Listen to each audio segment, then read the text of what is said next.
Welcome to the Northeast Kingdom Voice. I'm your host, Scott Wheeler. We're only days away from the beginning of sugar season, and it only seemed right that we invite a local sugar maker, Steve Wheeler of Jed's Maple. Not only is Steve a local sugar maker, but he's also a fellow graduate of North Country Union High School class of 1984. Yes, sir. With me. And you kind of had to live in, we were talking beforehand, you had to kind of live in my shadows. Well, true, because A, you were taller than me, and B, because we're both Wheelers, S-Wheelers, we were always side by side. We followed each other all 4 years. But we're not even related. Well, I think somewhere way back, I'm sure we are. I You got to don't be know. like 15th cousin. Well, you know the problem. You know what the problem is I don't think I have gained an inch since 7th grade. And I was once tall. And then by the time I graduated, I had to have been one of the shorter guys. It was funny how that happened. But you actually picked up a few inches in college. Well, I did. And it's kind of funny.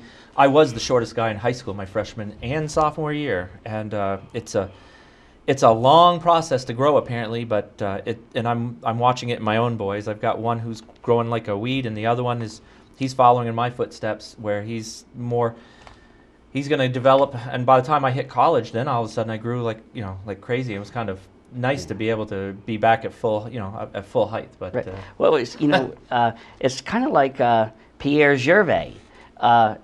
I hadn't seen him for 25 years, and I remember Pierre as being a short fella, but then he went to Norwich University. Then he went to the military. Now he's Colonel Gervais. Yeah. And that seems kind of interesting. But he's now taller than I am. He must be like 5'10". Well, I don't know. I don't think height has any correlation to his success. He's always been a sharp guy. I've known him since junior high, and we used to wrestle together. We were in the same division wrestling, and just watching him, he was always had a good attitude. It's kind of neat to see the local boy gone successful. Yeah, but there's a lot. He's really worked hard. But don't you think? We hear so much negativism about the people who grow up here. You can't make it if you grow up here. But I think of so many people who really make it, whether they stay here or whether they go somewhere else. Well, two things. I think first of all, a person's success is really it's really dependent upon their attitude. Where are their goals? Are they pursuing them? And what do they consider success to be? Because your idea of success and mine might be completely different things. For a long time, when I was in high school and college, I thought I want to be a bazillionaire. I want to have money coming out my ears. That is where I want to be. And I was aligning my goals to get me there. I was pursuing an engineering degree, but entrepreneurial things always followed up. Heck, even when I was a little kid, I started a lawn mowing business, and I paid for a great deal of my college through money I saved. Just take money out of the bank to pay. Here's the tuition, cash, and that was kind of cool. But it was always one was going to take me to the next, to the next, to the next, and my goals were very aligned at becoming super rich. And then I kind of had I wouldn't say it's an epiphany, but it was certainly a change of thought process. My wife and I we had moved, we'd gone climbing the corporate ladder, and we found ourselves by way of Richmond, Virginia, making our way out to Cleveland, Ohio, and we had our first child, and all my goals rearranged pretty quickly. That's why we moved back to Vermont. I went to a Little League baseball game, and there's no pun intended, but they almost called the game due to foul language. It was our neighbor's kid was playing, and a verbal fight broke out between the coach and one of the parents. And good thing there was a chain link fence between them, because the parent was in the coach's face against the chain link fence. And I said, boy, I've seen things like that happen in Vermont on a lesser scale, but nothing like this. And I think parents would have had a backlash more than just people just seemed to think it was normal. Oh, that was out there. Out there. Oh. So I said to Amy, I turned to her right there on the spot. We were just outside of Cleveland. I said to her, let's go home. And she knew exactly what I meant, and she said, okay. Now, she was the head of all therapy in a high-rise hospital, and I was moving up the corporate ladder. In fact, from my understanding, my next step would be a plant manager out in Colorado somewhere. And we put the skids on it right there and moved back to Vermont. And my idea of success, tying it back to what we were talking about, became, all right, I want to raise my children in a good environment where they're safe, where they can learn, where I can spend time, quality time with my wife, because the two of us, we still had quality time at that point. But when you raise a kid, as you know, it starts taking from your time. I wanted to spend time where I could speak to my kids and treat them like adults, not, see them when they're asleep. You give them a kiss goodnight, but they're already asleep, and they see Daddy in the morning for 2 seconds while I'm buzzing my way out to work. No, so we started homeschooling. We started focusing on we grew our own animals, had a big garden, and we spent for the next 10 years, we had everything right there as close as we could. And when I woke up in the morning and said to Amy, all right, what's on our agenda today? At first we had jobs that we were able to leave those jobs in succession. I went first and then Amy a few years later. But we put together the pieces of a business so that our business was at home. My sons could come in if they wanted to have a break from school. And actually, Jonah, my youngest one, he was a real go-getter. He'd get up at 5:30, 6 o'clock in the morning. And we knew the week's school in advance. He'd get all the schooling done. And then he'd come out to the shop so he could see me and hang out with Dad, which was, while I'm working in the kitchen. And he'd say, do you want me to put on some labels? Do you want me to? And we had little jobs for him to do. And we give him a token paycheck, and he was very excited about that, and he was helped with that, and that became rich to me, was spending time with my son. I've got time. I've got pictures now that my wife's got a little one of those albums that just keeps flipping pictures, and we keep it up in our kitchen.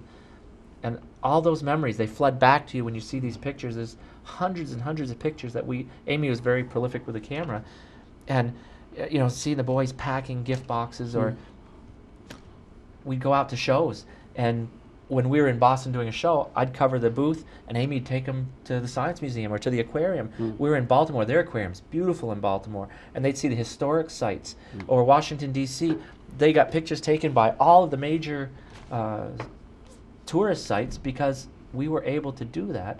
And take a vacation, we'd take 2 weeks, go on vacation, and you hope the shop's all set, but we have a good set of employees, and it worked out pretty well. So how did you, but the sugaring, you didn't just wake up one morning and become a sugar maker. You kind of grew up, at least to a degree, within the sugaring business. Yeah, that's the story before the story is kind of how that turns out, Scott. When I was a little boy, I was allowed to work in the sugar house. At 6 years old, that meant I could go in and help my father and grandfather make maple syrup. Now, my grandmother used to talk about, as a little girl, bundling up, getting on the sleigh, and they would, with a horse, they would go out and see her grandfather make maple syrup in his sugar house. So generationally, I know of at least 5 generations that it's been in our family making a maple syrup. It goes all the way back to a great uncle. And all through that, it's kind of exciting to see that my boys are in the sugar house now with their father and grandfather. And I get to be the dad, and someday I'm going to be the granddad, which is, again, am I rich? If I get to be the granddad, I think I've hit pay dirt, Well, you know what? We graduated together, but we had our children a little bit differently. I already have 2 boys who are 28, and my youngest one is 22, but I'm just a few months away from being a grandfather. So isn't that exciting? Yep. But I totally understand what you're saying about having the business, about, my daughter, she grew up more in the business than my sons did because they're like 5 years older. So when she went to kindergarten or preschool even, they were trying to teach the kids their phone numbers. And my daughter piped up and said, I already know mine.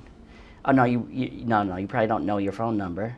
And says, 334-5920, because she'd heard me at home using the phone number so much. And but on the other hand is, business doesn't just happen. You had to work at this. No, it really, I guess it was supposed to be a hobby. The hobby went quite awry, okay? The idea, when we moved back from Ohio and I said we wanted to go home, the story was we wanted to find a cute little house with maybe 50, 60 taps in the backyard, and I'd get a hobby evaporator, and we could make our own maple syrup and enough for the family. And my dad was making syrup at the time, so he had some customers and stuff, so that was no need for, we didn't need that. But the first time I put holes in trees, it was like magic. I went back to a time when I was a little kid carrying buckets, and I'm thinking, how much fun was that? And I mean, all the kids thought it was work, and I thought it was fun. And it became, well, a little bit bigger than a hobby right off the bat. I ended up tapping, I think, 780 the first year. Where were you, out in Westfield first? We were. We moved in Westfield. When we came back, we wanted to find a place as far back in the boondocks as we could, off the beaten path, where we could focus on family and not have to have a lot of traffic. And what we found was exactly what the doctor ordered. The price was right. The building was beautiful. It was a babbling brook in the background with a pond. It was gorgeous, and it was the right place. It did exactly what we wanted to do. And there were a few trees in the backyard, but that wasn't nearly enough. It sprang from that. I found a little sugar woods. There was about 1,300 total taps. The second year, I went to 1,300 from that 780. And but the first year, we made maple syrup. I found a used evaporator that was in terrible shape. The pans were fine, but the evaporator was in just terrible shape. I bought it, rebuilt it, took the time to just go through it front to rear, and it made wonderful maple syrup. My wife was in tears when she finally looked at the end of the season, and I had a wall full of syrup because I canned every bit of it. So you're looking at a couple hundred gallons, and it was all in pints, quarts, half pints, a few half gallons and gallons, but mostly small stuff. And my wife, she's almost breaking down in tears, saying, "What are we gonna do with all this?" And by August, I was sold out, and she couldn't believe it. In fact, that first year, I had to go out and buy a couple drums of syrup from a guy I knew, just so I could can it for the holidays, for holiday orders. People wanted more syrup. And the light came on, and wow, this could turn into a business. And at first, it was supposed to be just a side business. So I went out and got more taps. I found other people who had land, because at that point, we didn't have enough trees on our land. So I went out and found some guys who said, yeah, go ahead, you can tap my property and just pay me a little bit for per tap. And before you know it, I built it to 10,000 taps. And I don't know if, unless you know sugaring, we use pipeline, and tracking down pipeline, by the time, twigs, branches, they fall, animals chew. Coyotes are the most wonderful animals. They figured out, they're so smart. They figured if you can chew that little pipeline, you get a drip and you can drink that sweet stuff. Well, they show all their neighbors. The next thing you know, every sag of lines or every little hill you have, there's a hole in your pipeline. I'd never heard that. Coyotes are really good at that. Squirrels will do it too. They're very, the squirrels are known to chew the ends of twigs to lick. Right. So to them, I don't think it's a big stretch to think of pipeline as a twig or something. And you get a lot of damage. When it was the full-size spouts, they used to think they were nuts, and that was bad because they would chew off the whole spout and take it. So you'd get to your pipeline, and you'd have what they call a drop with no spout on the end. And, in the off season, so you have to put all new spouts, and they'd take those. So you had 10,000 taps. It's funny talking to the older sugar makers, is if when they began, like 50, 60, 70, or like Roy Davis, he's been involved with sugaring since he was born, and he's in his 80s. Right. And back in the wooden bucket days, if you had said 10,000 taps to him back in those days, that'd have been crazy. That would have been like, no, nobody could do that. Right. My grandfather had several thousand taps, and that was as big as you ever wanted to get. They were forever that you put water in the evaporator and you'd steam off, and you'd stack your buckets up on the evaporator, steam as many as you could, plus you were watering the buckets down in the basement, wherever you could get liquid onto a bucket to make it swell, because all those staves leak until they got swelled up, just like a boat, A wooden boat will leak until you get it swelled up. That was just unheard of, but he had a whole list of kids who were all available, and in fact, I have a yoke at home. Sometime when you stop in at the shop, the yoke fits children, not adults, because while mom and dad were in the sugar house doing the work, the children were out gathering. The horses or oxen, they knew right where to stop. So you'd put them on the dray on and send it on their way, and the kids would just kind of follow. And a couple thousand buckets is a lot of buckets back then. Right. So to your point, that would be crazy. But pipeline, I found 10,000. See, there's a different mindset now. There's a little bit of money in maple syrup. The old standing joke was, a sugar maker won the lottery, and they said, well, what are you going to do with, now that you've won the lottery? And he says, well, I'm going to keep sugaring until the money runs out. Well, that's not too far from the truth, 8, 10 years ago. Right now, there's a little bit of money in maple syrup, so it looks like it's worth the investment to an outside person. You hire a bunch of people, you buy your woods, you get the people, you buy the evaporator, make sure one of them knows how to use the evaporator really well, buy all the reverse osmosis and supplemental equipment it takes to run the show, and you can put 30,000 taps up in a year, and you're off and running, making 8, 10,000 gallons of syrup, and life's good. You get your money and you drum it up, and there's your investment. But at that time, of course, 10,000 taps, I didn't hire anybody. I don't subscribe to that theory, and it's okay. I'm not saying it's a bad theory. I'm just saying it's not my attitude. I'm doing it more in the tradition. I want my boys to sugar. I want my woods to be there. It's spread upon 2 bushes that are side by side. So each of the boys, if they want one, could have one, and they're both equally wonderful, and it'll work out great. And if they don't, that's okay too. But I hope they do. Generationally, you don't know what will happen or won't in the next 5 years. But my mindset is work on the tradition, and I will do my own work. My boys can help me in the sugar woods if they want to, and we will let them decide through, and they come out in the woods. Jed has a friend too, and they go out in the woods and they find the leaks and the chews and all that, where the branches have fallen, and they fix them. And Jonah, he's working in the sugar house, helping, with the labeling, things like that, because he's still a little bit younger. But so Jed, that's where Jed's maple syrup, because people have they don't asked know me. where it comes from. So that's where it came from, your son. Now, but Jonah has something named after him too. That's correct. Yeah. Well, Jed was supposed to be. Well, he was our first son, and we didn't really think beyond that. We were pretty short-sighted at that point. We said, well, this is our only son. And we named Jed's Maple. We thought it'd be just cute to name it after our son. Then what happened is we thought, wow, this guy's an easy keeper. Let's have another one. And it's like, wow, it's not that way. It doesn't work. It's like logarithmically harder to raise 2 at once. And these people who have 7 kids, they're heroes to me. They have an unbelievable wealth of patience and so we had the second son, and we didn't want Jonah to feel like he was left out. So we sell maple equipment to hobby sugar makers and at least the smaller size sugar makers under the Jonah's Maple Supply, and he's been running a little business on paper as well for quite a while. So you're now in Derby, but your sugar bush, at least one of them, has a bit of history behind it. Well, I think they both do, but the one you're specifically talking to, I know it really does have a lot of history. The one, it's referred to as the old Mitchell bush. Originally, it wasn't even sugared. It was actually a gentleman used the wood that he harvested, and he wasn't harvesting maple. He was harvesting non-maples in there, and that's why it's such a nice maple orchard now, is because he slowly was culling all of the usable trees to make step ladders. He made truck bodies, step ladders, and I'm trying to think, there was a couple other things he made, but he was a real craftsman in wood. And when he was done with, ready to retire, he's pretty well used up most of the wood, although there's a nice selection of butternut on my land as well. And he sold it to W.S. Mitchell, who used it to make maple syrup. And he was quite an innovator, very historical figure in the maple world. He came up with what was called the Mitchell system, which I sent you a picture of that, because I thought you'd be interested. You got that. Yeah, and that was just the precursor to the modern electric releaser.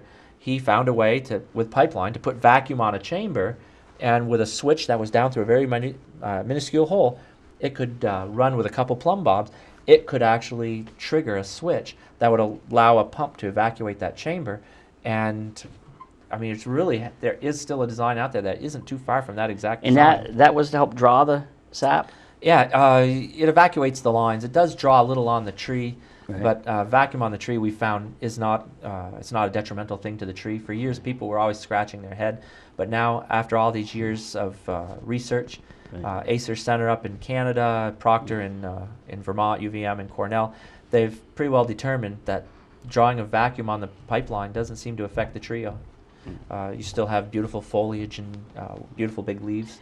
Now, I know in talking to some of the older sugar makers, far older than even your father, just over the years, a lot of people looked towards W.S. Mitchell as what was to come in the maple sugar world, because he was such an innovator. I think he was the first one, if I recall right, the first one to put tubing in, and people were a little hesitant about tubes. They said, one person told me if it wasn't for Warren Mitchell doing it, they probably would have just poo-pooed it. But because he was doing it on your sugar bush, what is now your sugar bush, right, they decided to to pay attention to it. Well, yeah, and that's what he brought to the table. He was considered an authority in the area on maple, and what Mitchell did is he also was an equipment dealer. He sold farm equipment. I remember going by and seeing all those beautiful tractors and hay binds and stuff right there in the heart of Newport. He really East made Main a go of Street. it right there on the main drag. And my grandfather bought the first tubing from him because he had it for sale, and he said, I truly believe this is where it's headed, and you should jump on the wagon now and see what it's like. And then sap bags came. He said, if you don't want to do buckets, try sap bags, which my grandfather bought a bunch of those. And those didn't work quite as well, but that was because the squirrels had a real penchant for chewing a corner out, and then they learned that they could lick it. Now there's a new sap bag out there that I understand, and they don't seem to have that same problem, so I have no idea. Did they put some treatment on the outside that might taste bad to a squirrel? I don't know, but I haven't used the new sap bags, so I probably never will. Okay, so when most people think of maple syrup, they think of this. But you've actually expanded far beyond just maple syrup. Now, what are some of your products here that you make? Okay, so there's a story to the story again, like everything else. At the same time that my beautiful bride, Amy, was saying to me, what are we going to do with all this syrup? And I said, well, I'll sell it. I saw there were other products in the store that seemed to do pretty well, and somebody made this ridiculous claim that you can quadruple your money if you make maple candy. And I'd say it's ridiculous because if you count your time in making maple candy, if you want to make good maple candy, you aren't quadrupling your time. You might quadruple the price of what you get for syrup, but there's a lot of handling, a lot of things. But I make maple candy. We start, this is kind of, I think this is the cutest little bugger. That little snowman. Too bad you can't pick him up on the camera too clearly. But little snowman. But we do all kinds of specialty shapes. And the next thing we did was maple candy and maple cream. We tried making maple lollipops, and it was a success. It wasn't that it was hard to make. Making maple lollipops is actually pretty good. But it turned out to be that it's not the most profitable product. And when you looked at numbers on paper, which you have to do if you have a business, it just became a business decision that we've got to go away from lollipops. It just happens. Then I see maple candy here. Well, that's cotton candy. Not cotton candy, I mean. That's a little different. The story, actually, we didn't get to cotton candy right away. What happened is at the local fair, the Orleans County Fair, we went there. That's where I first learned to make my maple candy. I got my lesson right there from the sugar makers. They taught me how to make the maple candy, and we talked and watched maple cream being made, and I knew I could go home and do that. And we did wreck a bunch of batches of cream because no one tells you the secrets, okay? Nowadays, it's actually a little different. You can go on the internet and you can find out how to make really good product without much trouble. But I tell you what, when we were developing this, they don't tell you, oh, you got to let it sit, don't jar it, don't stir it, then you've got to let it, once it's at room temperature, then you do it. Oh, what about crystals on that? Well, a lot of things have changed. Equipment to make it's changed as well. But we went straight to dressings and acidified food. We went to maple balsamic vinaigrette. And the balsamic vinaigrette is to die for. It is so good. It's still my favorite dressing. I can't get over we hit the pay dirt right off first formula. And that never happened. So that's what bolstered us to thinking, oh, we can blow this thing sky high. Because it was such a... When you make a product, it isn't always a winner right off the bat. That's why we do a lot of taste testing out of state. We don't want to tip our hand here in Vermont what we're working on, because some of this stuff is easily reproduced, and we want to be the first in the market with it. But then there's we started making products under the Jed's label. We actually maple frosted nuts. I brought a few things here because it's kind of cool to look back at how we did it. Maple jelly, that was just a jelly recipe we came across that somebody even made some in front of us, which was it's ridiculous to a sugar maker. You can show me how to make strawberry jelly and I can turn it to maple.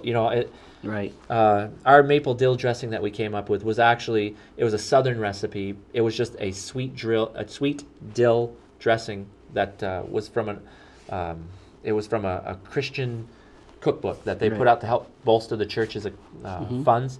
We bought the cookbook because I'll buy cookbooks anywhere so I can learn, and I look for ideas all the time. I mean, you ought to see the list of things that we can make that we have yet to release.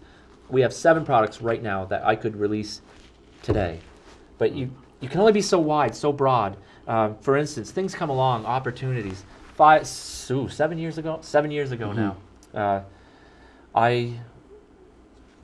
I was given a phone call, and the story behind the story, which everything we do seems to have stories behind the story. But we used to go to craft shows to help sell some of this stuff, and it was a great way to get your feet on the ground and start making some cash money that will help seed your business. And we would go with Mark and Lynn Royer, who had the Northeast Kingdom Mustard Company. We had very similar thought processes about business, about life, about just all these things, the intangible things of life. We had very well-aligned goals. And they bought in half on E.M. Brown, which is a wonderful store, and I try to give them business wherever I can. But we went tubing with them and stuff, things that we've done with them through the years because we've been friends. But they asked us, we bit off more than we can chew right now. We want to make sure our customers are taken care of. Would you be willing to buy this business from us and keep our baby going? And it was a natural. And they were buying syrup from us that went in the spicy maple mustard and the maple apple chutney. So we said, sure, let's buy this business from them. And Amy and I sat down and did that. Now, had we been so broad with products that we had no funds to pull that off, then that would have been what a thing that would have missed from our offerings. Our mustards are a mainstay of our product line. In the maple world, everything sells towards Christmas time. People like to have it when you have guests over for the holidays. You're gonna have pancakes and house guests, waffles, things like that, or you want to give gifts of maple syrup. It's a very Vermont thing to give to others. So we have a huge surge right before the Christmas time. Well, we needed something that kind of made the surge less of a surge, something more lasting, and mustards in the summertime is exactly that. And we've expanded the line. Heck, it's kind of funny. There goes my candy. We made a maple barbecue and grilling relish, which wonderful. It's great as a marinade. It's great as a barbecue sauce. I love cooking chicken in it. But when I made that, it had Worcestershire. And Worcestershire, you have to understand, we have a big vegan following too. And I said to myself, Worcestershire has anchovies in it. So I want to make a vegan-friendly barbecue in case they want a nice shiitake mushroom, which it goes great with shiitake mushroom.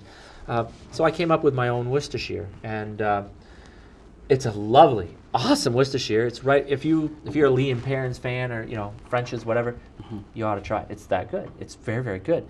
And we came about it without putting in anchovy. So it's vegan-friendly Worcestershire that people can cook with. They can make their stir fries and all that.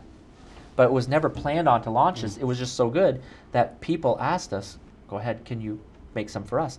And we did a taste test, and we sell very well. In the Boston market, we're very well known. Our Worcestershire is picked over several of the others as a Worcestershire of choice. So you mentioned Boston, but you work and live here in the Northeast Kingdom, but you actually have a far bigger following. We do. It's kind of funny. Actually, it's I don't know if it's poor marketing and I should be embarrassed, or is it just because there's so many sugar makers and it's hard to get your name out there. But we were at a trade show, my wife and I, and we were standing there, and these 2 older ladies were walking arm in arm up the aisle, and one says, oh look, Jed's Maple. That's the same brand of maple syrup I have in my fridge. Now in Boston, I'm a brand, but if you ask somebody on the street, where's Jed's Maple, where could I find that? I'm not so sure anyone could tell you right away. There's people who know us, but it's not such a large, and we put ads in the paper, and we're always doing things to get our brand recognition out there, but yet. Yeah, but I've watched you grow from a distance, and you are, maybe you don't do enough locally, but I'm going to tell you, you're everywhere. You go everywhere. Like, a lot of people don't understand. I understand because I'm in business. You understand, but it takes a lot. you can have a great idea, you can have a great product, but if nobody knows about it, and I am not good at that, but I've watched you. You're out there. You're going to these shows. You're doing this. You're doing that, and I think you're a master. Wow, that makes me happy. Thank you. Yeah, I do. Like maybe you don't do enough here, but on the other hand, you really have a reach out there. Well, do you like what you do? Oh, I love what I do. Well, I wake I up love every what I morning. do. I wake up every morning. My doctor said there's nothing for what ails me. He says to me, he said, I want you to have a sleep study. I says, why is that? He said, you get up at 4 o'clock. I says, but Dr. Wood, don't you understand? I can't wait to get up to go to work. He says, Scott, he said, there's nothing for what ails you.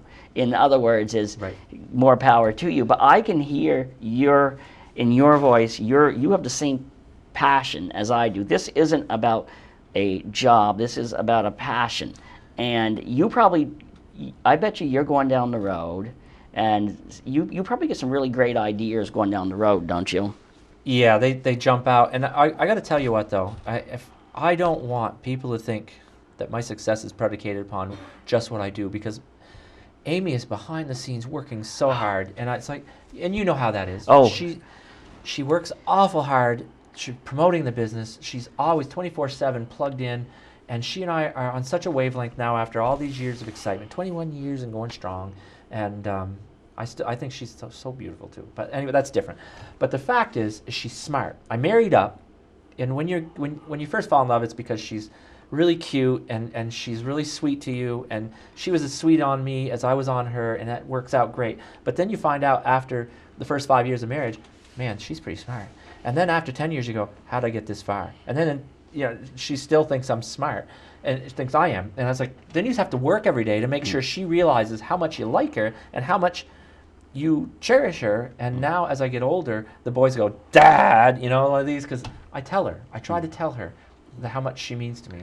But that being said, we talk to each other on the road, and that's where the ideas come. It's not just me. I'm sitting here thinking our genetics must run together it's somewhere. a Wheeler thing. We are related. because I'm sitting here, and your philosophies are so much like mine. Whether it's marriage, kids. Here's the funny thing is, I am going on. You mentioned what you're 20-something years. My wife just reminded me, because I'm not great at dates. I will tell you that. Better fix that. And but June 23rd of this year, we went on our first date 30 years ago, and that was in what is now the parking lot of the lumber yard of Pool and Lumber. Where were we? If we were in the parking lot, the lumber yard, the drive-in. Yeah. And I love the drive-in. That was so much fun to catch movies there. Yeah, it was. We need to put one back. But what are you? Because as I said, I think sometimes we're so we put our young people who grow up here down so much, and it isn't a new thing. Like I'm so fond of telling people, like they talk about the younger generation. So what generation is that? Well, the younger generation. I have a diary entry from like 1870, 1880. It was of a woman out in Charleston, Island Pond area, and she was musing about the lazy young people of today. They don't want to get their hands. They want to keep their hands soft, their clothes clean. That was 1860, 1870. Boy, isn't that funny? And, it just keeps on going. And I just think that, I tell people, like, there has to be, because I'm a writer, occasionally I run into an English teacher. And, I know what they're trying to say is, what the heck happened to you? Because I used to get C's and D's in English. But I capitalized on loving people and listening to their stories, and I focused on my positives, and boom, I'm not as successful as you, but... I don't know about that. Although, it's really funny. I was not an English guy either. Right. But when it comes to wordsmithing things, that's right up my alley. I don't know why. But no, that's it. And I think I'm not an academic writer. Like, one guy who is now my mentor, who I actually had for a teacher once, and I think he's one of the most brilliant human beings in history. even though one of the most brilliant people who does local history, he and I are so much different in our tactics, but is Alan Yale. Oh, no Alan question. Yale is just a brilliant human being. There's no question. And that guy is just, he's gifted. But he focuses on, because he is a true historian, whereas I like to sit down, I like to talk to my history. If I can find an old mill, yeah, that's great. I can find out when it existed. Well, he can then, he knows right where to look to find out not when that mill existed, but how many people worked there, the products it put out, and there's just some really wise people here. And instead of looking, like in your field, is there some competition? Is there competition? Holy crow! Yeah, it's a tough one because we've had people who come to our shop who making small talk and stuff, and they're kind of picking your brain, but you're not thinking about it, and you're answering some of the questions honestly because the competition is healthy. If you don't have competition, it's not healthy in the environment. But we've had some people who've come out with maple balsamic vinaigrette, maple barbecue sauce, and it's like they're all, and you look at the ingredients list and they're extremely close to ours, and it's after having come in and visit us, and it's like, oh man, I didn't see that coming, and so yeah, it's pretty competitive, but it's okay because my dad, he said it best. If you're always changing, always leading, then they're always catching up, and that's why, like maple cotton candy. All right, yeah, we're not an innovator, and there's cotton candy at every county fair, but we put it in a deli container, and we put an inner seal on it, so it's got a 6-month shelf life, and that, I'll tell you what, it actually goes back to what we were talking about a minute ago. When we're out there, I went to a show in Washington, D.C. Now, I tried making sales calls to this one company, and they're almost impossible to get through because it's called Whole Foods, and they have supermarkets that are all natural, organic, no artificial colors or flavors, not allowed. It's got to be healthy things. And, I don't see maple cotton candy as an extremely healthy thing, but if you're going to have cotton candy, that's the one to have because it doesn't have artificial colors or flavor. It's maple, sugar, and cane, okay? It's pretty simple, and it's very nutritious versus other ones, okay? Do I have all the documentation? Yeah, come see me. Anyway, fact of the matter is I couldn't get in on a sales call, but I'm in Washington, D.C., and I have a guy come up to me and says, here's my card. This is what I do. I'm with a company called Whole Foods. Would you be interested in doing a sales call? And if I hadn't been in Washington, D.C., I'd never have been there. Now I can go out into Dedham, Massachusetts, and walk in, and in the middle, right by checkout, is a pyramid of our maple cotton candy that goes, it's 7, 8 high, and it's like, boy, if you pull the bottom one, you're gonna have a mess.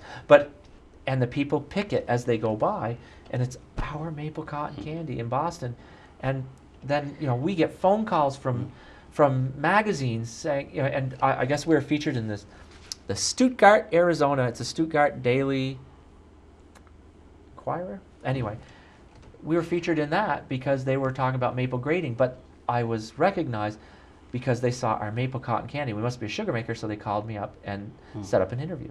So one thing leads to another, and you don't know where it's going to lead, but if you don't go out to Washington, D.C., put a smile on your face, and I love what I do. I'm passionate about it. I really love this. We make really great stuff. There's no holes in our line. So why don't you go out there? We set it all up. We have it out for taste testing, and we let people tell us there's no holes in the line. Let the products do the talking, and we just show up and smile and make friends. And you know what? Can I tell you a story? Go ahead. Right. We only got a couple more minutes, but... pressure of time. All right. Now, I got a phone call from a friend. He says, do you mind if I use your name as a reference? It's a gentleman in Japan. And I said, no, that's fine. It was for maple. I was new in the maple at the time. And what this guy did is he sold a camera to a Japanese businessman. He wanted a very specific camera for his collection, and he bought it from this guy and said, do you have any other people who are reputable who you think would be okay for me to do business? He said, well, if you like maple, I got a guy in Vermont. I've been friends with him for years.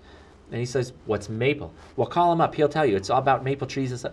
So we get an email from this guy, and we sent some samples to him and his wife. And now, years later, now his wife is a renowned artist in Tokyo. She has her own studio, and he is the patriarch of his family, a well-established gentleman. And about about 3 to 4 months, he buys 2 gallons of syrup, and he distributes them evenly in little containers to his extended family. But now, we're Catholic, and he sends his wife's. She does an individual watercolor Christmas card, even though they're not. But he realized that that was important to us, and I'll stand on my principles. And the fact is why would she take the time to do a watercolor Christmas card? Except we've built what a friendship. We've sent leaves in wax paper to them so that they stayed. You know how you keep the color when you. We sent them that in pictures. They've sent pictures of the in Tokyo in the harbor of the cherry trees, the cherry blossoms, and we've kept this friendship, and it's always been very cordial. And you end the email, as always, it is an honor and a pleasure to do business with you.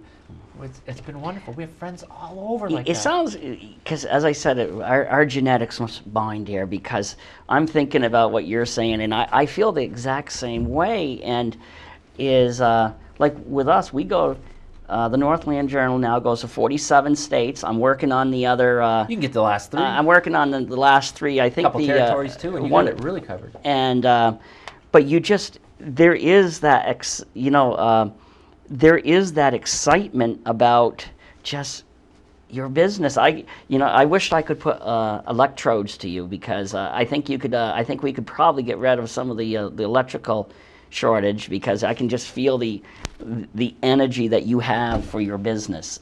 Well, it's every day there's some challenges. Equipment breaks down. And employees break down. No, equipment breaks down. Employees get sick. The weather. Right now, the weather's being a little challenging. We should be making syrup by now, usually, but it stayed cold. I do have a block of ice, about 800 gallons, that we let turn to ice, and it'll keep the next sap when it comes. I think it's going to come warm, so I think it'll help keep the sap cool, but it won't spoil. But the fact is you can't tell what's coming. But if you have a good attitude, they say, oh, you're a little bit lucky. I'm not lucky. Well, I'm lucky that I met Amy. I couldn't have done anything about how I met Amy. I got lucky there. But that's where luck ends, because I think luck is nothing more than preparation, meeting an opportunity. And when the right opportunity comes up and you're ready to step in and attack it, you can make successful things happen. So am I lucky? Well, yeah, I'm lucky I met Amy, but that's where it pretty much stopped. But I think all the things that I was pursuing led me to her anyway. So I think I was lucky she thought I was cute. She told me that one time. You were kind of cute. And I look in the mirror and I say, I don't see it. I mean, maybe if I put on a tuxedo, I might, attract her, but I didn't see. But picture this on my case. My wife grew up knowing that she was going to marry somebody tall, dark, and a head full of hair. She got me. Well, hey. But we often joke about that. It was kind of like the opposite. So, but we've been married. We're going on as a first date, 30 years. I think we're going on 29 years. Yeah. And she is certainly the brains of the outfit. I might be the front person, but she prefers. She's, because I have to drag her out into the, as in the business wise, because I have so much fun doing my work. Occasionally she says, hey, let's make some money while we're at it. Right. It's because she sees me having so much fun, which she's glad. Sure. But every you once still in a have while, a fiduciary responsibility. Every once, because I don't look at flow sheets or anything. I don't look at any of that. Oh, you have to look at your P&L. Oh, your no, balance sheet and cash flows are important, but your P&L. That's my wife. Hey, we better wrap this up. But let's do it again sometime. We've got to. There's no ifs, ands, or buts, because this has been so much fun. Hey, you want to cook in front of people? We'll make things. Actually, we'll bring Todd up. We'll have him bring his camera, and we'll do that sometime. Hey, can I plug the open house? Sure. All right, because Maple Open House Weekend is huge, and we've got some really cool surprises. Which camera's on here? It doesn't matter. I'll look at one of them. Anyway, fact of the matter is, on the 22nd and 23rd of this year, what we are going to do is we have some surprises. You get to actually have a lot more say than you know in what's about to happen. So if you come to Open House Weekend, it's going to be pretty cool. We have all kinds of things. We have maple pizza. I think last year we gave out 160 pizzas, maple pizzas by the slice. So it's like a dessert pizza. But we have sugar on snow all day. Samples of all of our specialty foods are out for taste testing. If you go away hungry, it's not my fault, okay? But the fact is, it's a really great thing to get out and get to see. We'll make maple syrup while you're there. I mean, we'll have. And you are located where? On Derby Pond Road. It's the backside of Derby Pond, right in Derby. So if you go to Derby Pond Road, and you can't miss it. There'll be signs everywhere. It's a fun thing. It's a great way to get out. How about they miss that weekend? Can they? You do have, you know, we have people shop can drive hours by. all the time. It's not a problem. Monday through Friday, we're open 8 to 4, and on Saturdays 10 to 4.